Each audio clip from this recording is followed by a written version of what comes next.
Good night. Good night. So, wanted to talk a little bit about community.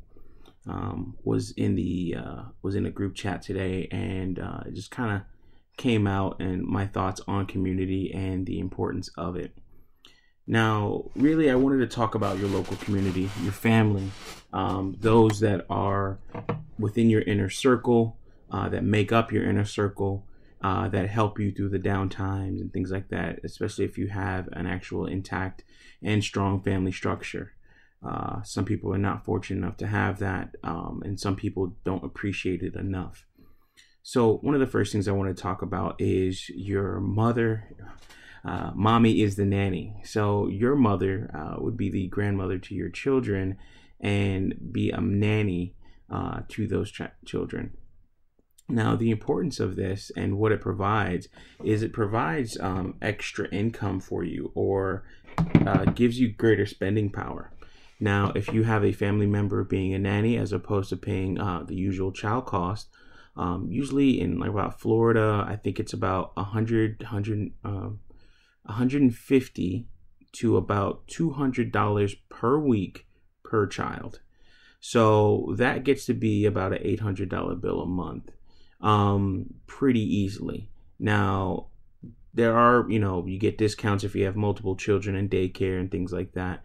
But it's a breath of fresh air when your child becomes old enough to go to elementary school and go to public schooling and things like that, because that's when,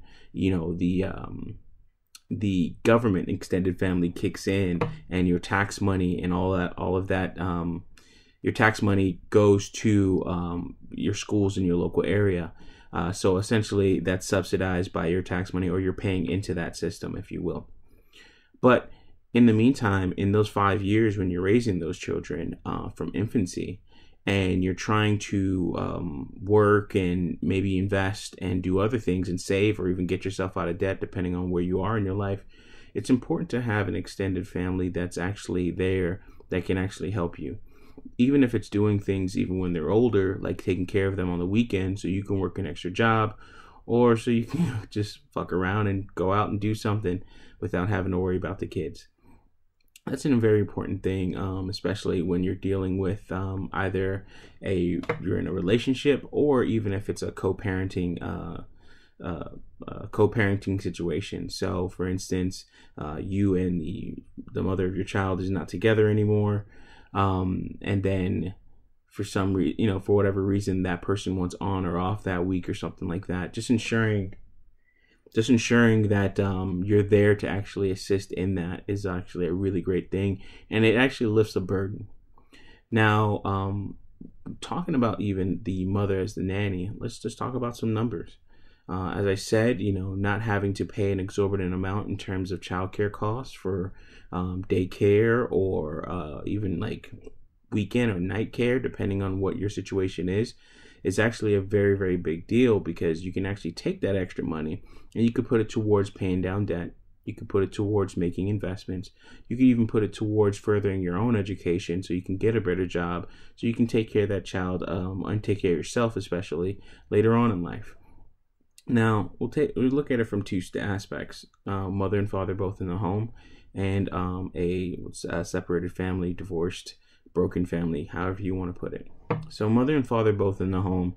If the mother and father are both in the home, possibly working from home or working a job, period, then the amount of money that's saved by not giving it towards childcare is a large amount, because now you have even more spending power, where you would normally have maybe $200 to $300 after expenses, bills, expenses, living expenses or what have you. Now you have maybe even close to $1,000 or more, because you have the income that you both are bringing in, which for median families probably about 100K. Probably a little bit less than that, probably even 90K or so for two people that are working average jobs, nothing too serious, no middle management. You're just both workers. So you're looking at 90K. That's very important, because then all that combined income goes towards you buying a home, and actually affording that home.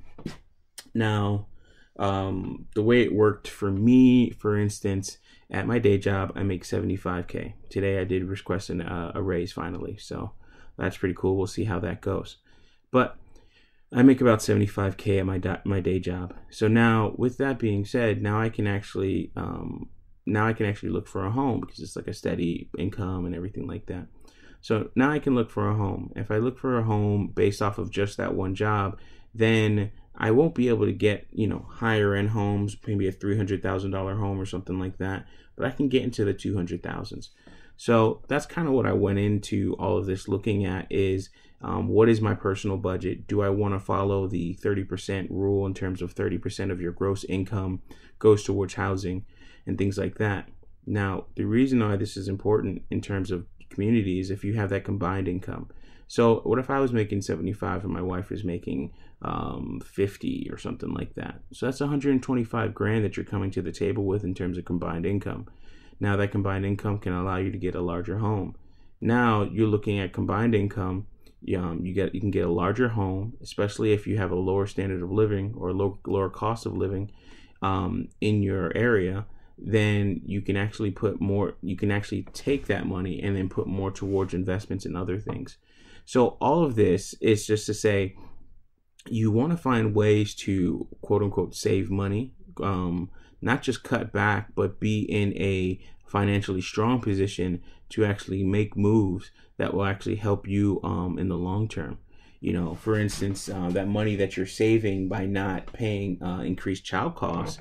M1 Finance just sent a message out the other day talking about custodial accounts, and I think this is very important. One thing that they had on there was that if you put $200 a month for a child from birth to the age of 18, $200 a month works out to be about 46 grand or so, somewhere in the 40 grand mark. Really, definitely under 50. Just your base, what do they call that? Your base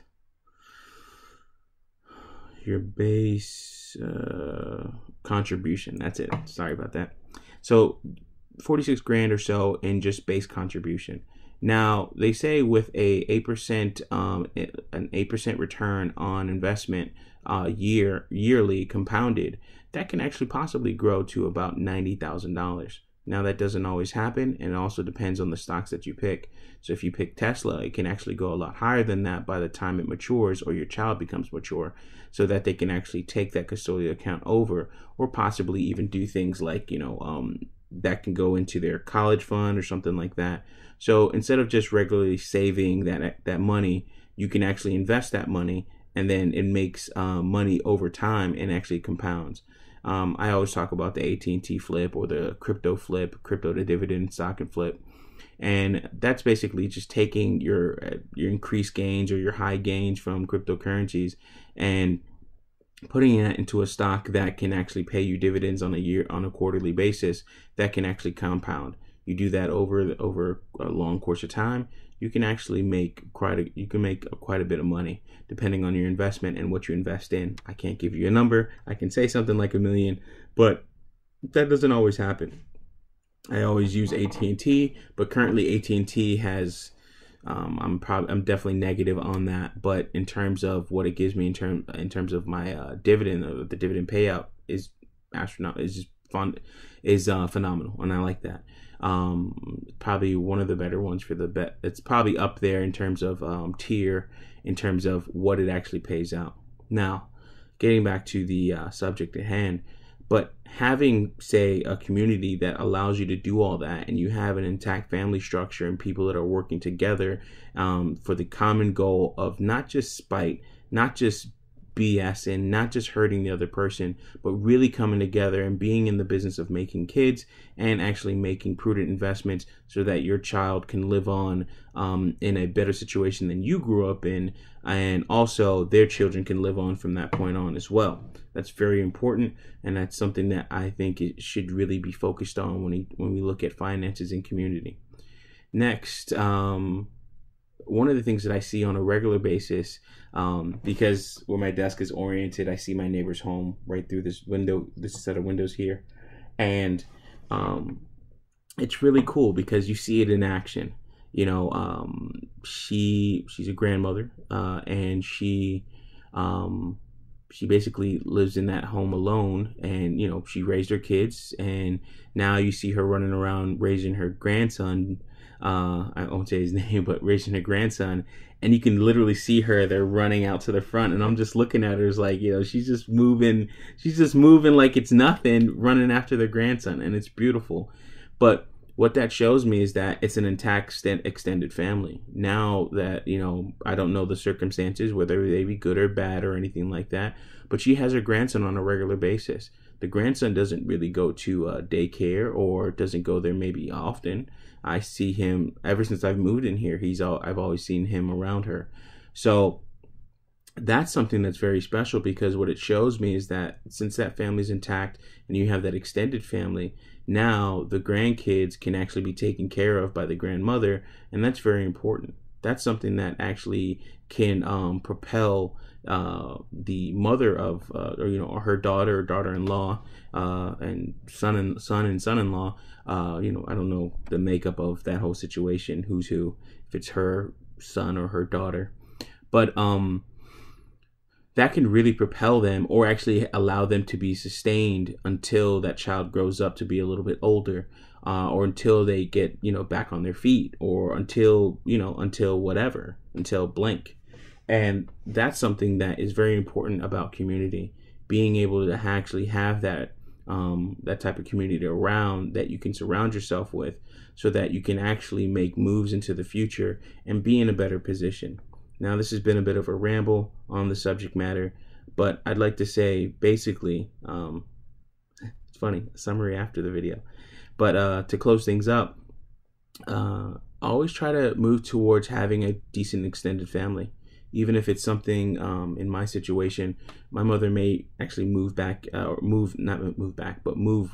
in with me, and then eventually probably get her, build a pad or something like that, in terms of like a concrete slab, put it on the ground and throw a prefab house on there, so that she can live in there herself and she can have her own quarters. She doesn't need anything too crazy.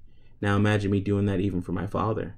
They can all live here, and then that's going to be great, because, well, we can use them for daycare, if anything.